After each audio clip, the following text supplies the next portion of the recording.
नमस्कार साथियों, स्वागत है आप सभी का हमारे अपने इस पंकज दुबे साहित्य यूट्यूब चैनल पर। तो जैसा कि आप पहले से जान रहे हैं कि इस समय अलंकार का एपिसोड चल रहा है और बहुत सारे अलंकार हैं और कुछ ऐसे अलंकार जो कतिपय कुछ जगहों पर देखने को मिलते हैं, उसका वर्णन मैं यहाँ पर कर रहा हूँ। तो आज का हमारा एक नया अलंकार है असंगति अलंकार।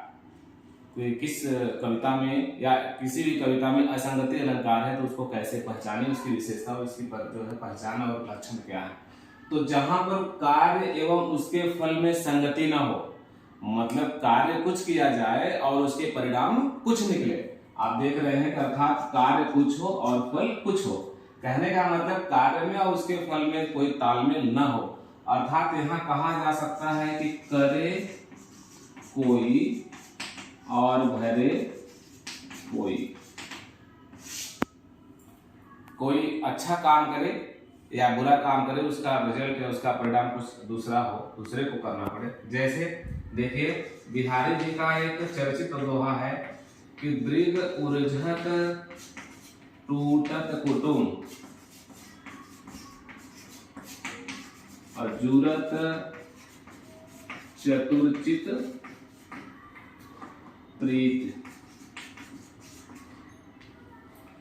तो लिखा है कि दृग उर्झत टूटत कुटुम जुरत चतुर्चित प्रीत और परति गांठ दुर्जन ये।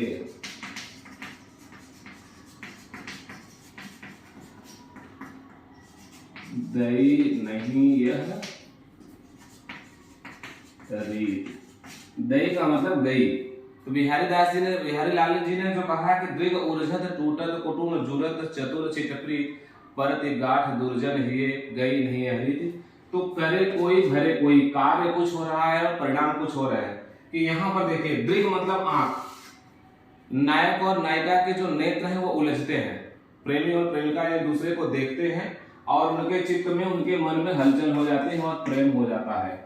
और परति गांठ दुर्जन ही, अब जब दोनों नायक नायिका में प्रेम हो जाता है तो दुष्टों को जो है यह बात, या दुर्जनों को या थर्ड पर्सन को, तीसरे व्यक्ति को यह बात पसंद नहीं आती, अच्छा नहीं लगती।